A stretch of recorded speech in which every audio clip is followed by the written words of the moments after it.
Abel Guillen with the Fight Insider. I am here with Steve, the Average Jones, and in one case you would say unfortunate, but in his case it is a fortunate.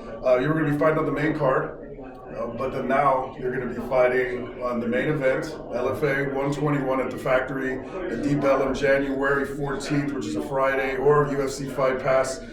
So let's talk a little bit about what's going through your brain. So when you were like, oh, okay, I'm going to get a main event, but I'm going to get I'm going to be on the televised card, and then I'm in a main event now. Yeah, I'm excited, and at the same time, I feel privileged for the opportunity. Now I just hope I can put on a good show for the fans that are watching.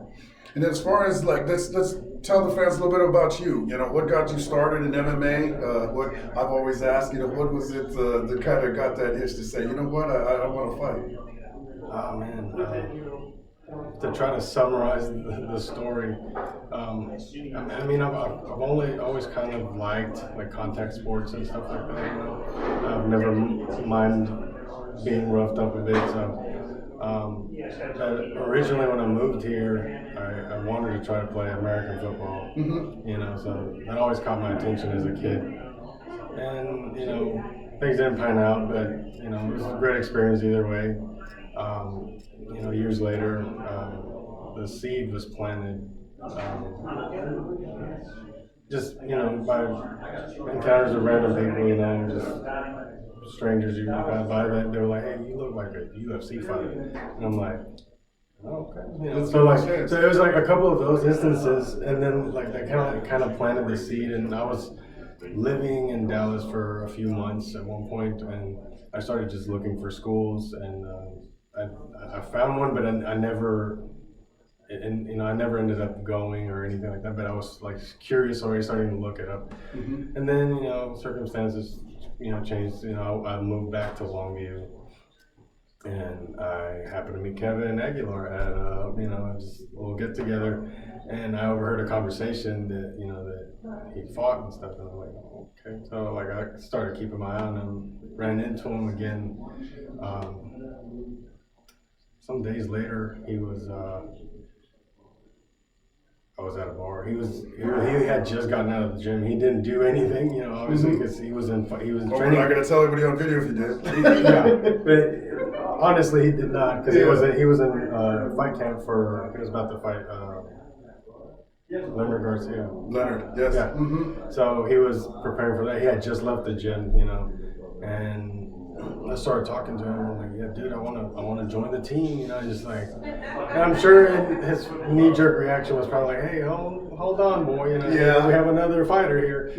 So, but I was serious. So I asked him, where the gym was and what time to show up, and I was there, on the dot.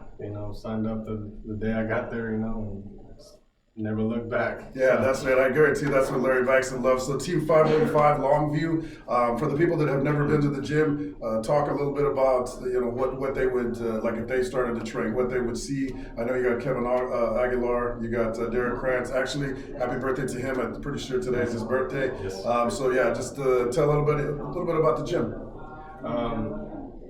Great group of guys, because of how we're all like a bunch of misfits there, so like we all have been just getting along, and the tryout process kind of becomes this bonding agent for all of us, and it becomes like it's become this brotherhood, so it's just all these guys just training and getting each other better, all the time, like knives sharpening each other, so I've been, I love it.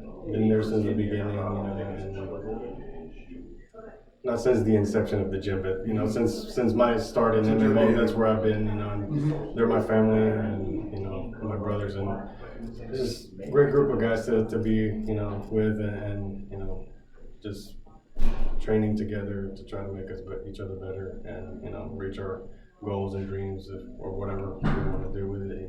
Yeah, definitely the sky's the limit for you guys. As far as you're 8-2, your last fight against Varetnikov ended up in a unanimous loss. Personally, I watched the fight.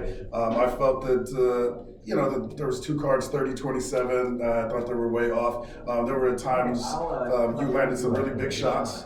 You had some takedowns, good wrestling. He used a lot of his knees that you could see that hurt you a little bit. Describe the fight and just things that you think that you can improve on from it. So the fight to me, like I've said before, is it was fun because in a way, even though we tortured ourselves for 3 rounds, and we're exhausted. To me, those are the fights that are most fun to me. I feel like I can learn from them more, and see if all the hard work that's been putting at the gym is yielding results. So from that angle, it was a fun fight. Obviously not happy with the outcome, but it is what it is. And time to move on, look at the film, and see what I did wrong. I would say that I underestimated the clinch game. Now I see it as a discipline itself. So if you're gonna decide, in my opinion, to be in the clinch, you need to address it, by being better with your clinch game, or avoid it altogether, and probably avoid it more efficiently than I did, because I feel like that partly drained me a lot energy wise. Um, so yeah, I think I would have switched up my strategy a little bit had I known how much of an impact that was going to have. Um, but yeah, I mean, It was a overall, great yeah, fight. There's really I couldn't really say like obviously nobody likes to lose, yeah, but as far as the fight, even the announcers had Ron Kruk also that it was an amazing fight.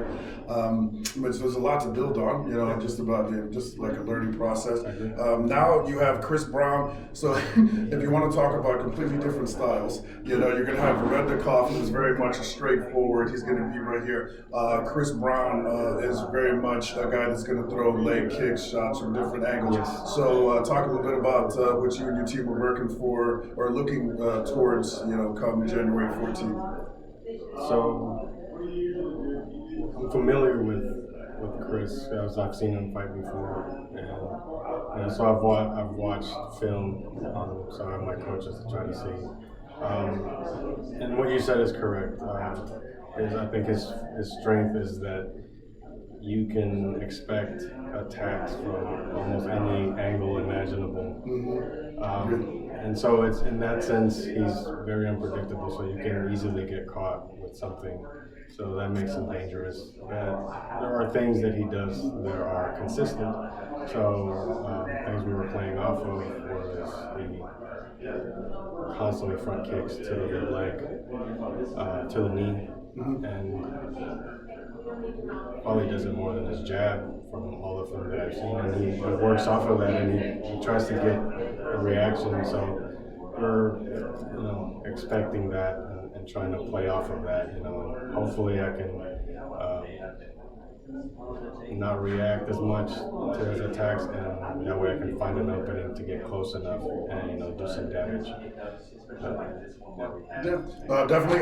Personally, whenever I saw the lineup, I was looking forward to. Not to say that I wasn't looking forward to Aaron McKenzie against Josh Jones, but when I saw this fight, I was like, the matchup was almost perfect. So, looking forward to it.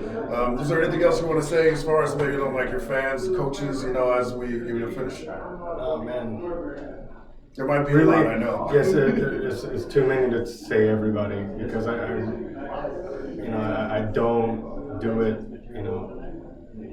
overtly, but everybody that's been involved in my life through this journey is always in my mind, So like I'm very thankful for everybody, friends, coaches, teammates, anybody that's been even at least a day in the gym, while I'm there, and get to work with them, I'm thankful for them being there, and if it wasn't for all the amalgam of all my experiences, in the gym with all these people that just support me, and just try, show me a little love here and there, and I'm always thankful for that. So big thank you.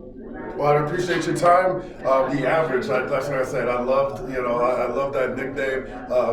That's, I had never heard of it, but I thought that was great. But yeah, definitely, we're looking forward to LFA 121 main event. Is going to be fireworks. How would you see it? Yeah, I mean, like I said, hopefully I can put on a good show. If I can keep from getting caught by one of Chris's Wild's attacks, I feel like we'll have a pretty good fight on the hands. All right, be sure to check it out. Either come out to the factory in Deep Ellum or UFC Fight Pass LFA 121, and also check out my YouTube page, The Fight Insider. Check it out and subscribe.